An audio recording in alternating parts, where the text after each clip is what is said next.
Halo semuanya, perkenalkan saya Basensa Suarubun, salah satu siswa dari SMK Negeri 1 Ambon, kelas 10A1. Jadi di video ini terkait dengan penilaian akhir semester mata pelajaran agama, saya akan menjelaskan mengenai buah-buah roh dimulai dengan pengertian hingga contohnya. Kalian pasti pernah mendengar buah-buah roh, tapi kalian tahu gak sih apa itu buah-buah roh?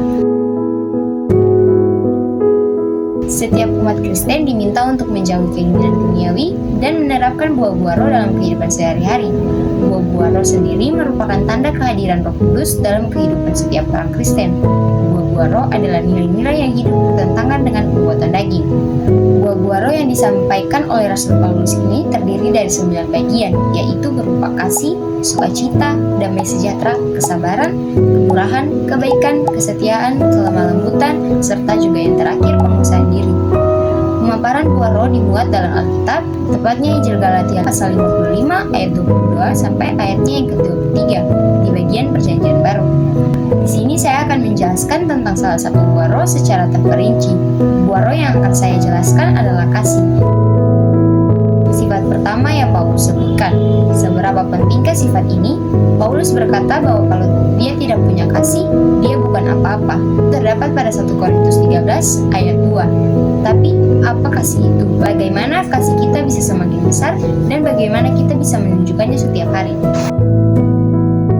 Kasih memang sangat sulit dijelaskan, tapi Alkitab memberitahu seperti apa orang yang pengasih itu. Misalnya, orang yang pengasih itu sabar, baik hati, dan senang dengan apa yang benar. Dia juga bisa menanggung segala sesuatu, percaya segala sesuatu, mempunyai harapan akan segala sesuatu, dan bertekun menghadapi segala sesuatu.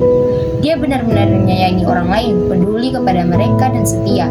Tapi, orang yang tidak punya kasih itu suka iri, sombong, tidak sopan, egois, dan pendendam. Kita tidak mau menunjukkan sifat-sifat jelek itu. Tapi, kita ingin mengasihi orang lain dengan tulus dan tidak memperhatikan kepentingan diri sendiri. Di sini saya akan memberikan contoh tokoh Alkitab yang selalu mengasihi. Ya, mereka adalah Allah dan anaknya yang tunggal, yaitu Yesus. Allah adalah kasih. Itu terdapat pada 1 Yohanes pasal 4 ayat 8. Itu terlihat jelas dari ciptaannya dan tindakannya. Bukti paling kuat bahwa dia mengasihi manusia adalah dia mengutus Yesus ke bumi untuk mati bagi kita.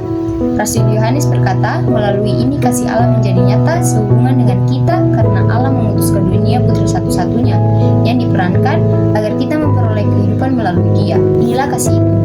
Bukan bahwa kita telah mengasihi Allah, tetapi Ia mengasihi kita dan telah mengutus putranya sebagai korban pendamaian bagi dosa-dosa kita. 1 Yohanes pasal 4 ayat 9 dan 10. Karena Allah mengasihi kita, dosa kita bisa diampuni dan kita bisa punya harapan dan hidup yang kekal. Yesus mengorbankan nyawanya untuk melakukan kehendak Allah. Itulah bukti bahwa Dia mengasihi manusia. Rasul Paulus berkata, dengan kehendak tersebut kita telah disucikan melalui persembahan tubuh Kristus sekali untuk selamanya.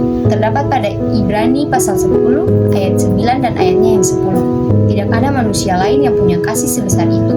Yesus berkata, tidak ada seorang pun mempunyai kasih yang lebih besar daripada ini, bahwa seseorang menyerahkan jiwanya demi kepentingan sahabat-sahabatnya. Yohanes 15 ayat 13. Apakah manusia yang tidak sempurna bisa meniru kasih yang Allah dan Yesus tunjukkan? Ya, mari kita bahas caranya. Pertama, berdoalah agar Allah memberi saudara Roh Kudus-Nya yang menghasilkan kasih. Yesus berkata bahwa Allah memberikan Roh Kudus kepada mereka yang meminta kepadanya. Itu terdapat pada Lukas 11 ayat 13. Jadi, kalau kita berdoa meminta Roh Kudus dan mau dibimbing oleh Roh itu, kasih kita pasti akan semakin besar. Yang kedua, pikirkan contoh Yesus yang tetap mengasihi meski diperlakukan dengan tidak baik. Itu terdapat pada 1 Petrus pasal 2 ayat 21 dan ayatnya yang 23. Kalau saudara disakiti atau diperlakukan dengan tidak adil, pikirkan, kalau Yesus mengalami ini, apa yang akan dia lakukan? Ketiga, teruslah berupaya memiliki kasih yang mendorong kita untuk rela berkorban. Kasih seperti itu adalah ciri pengikut Yesus yang sejati.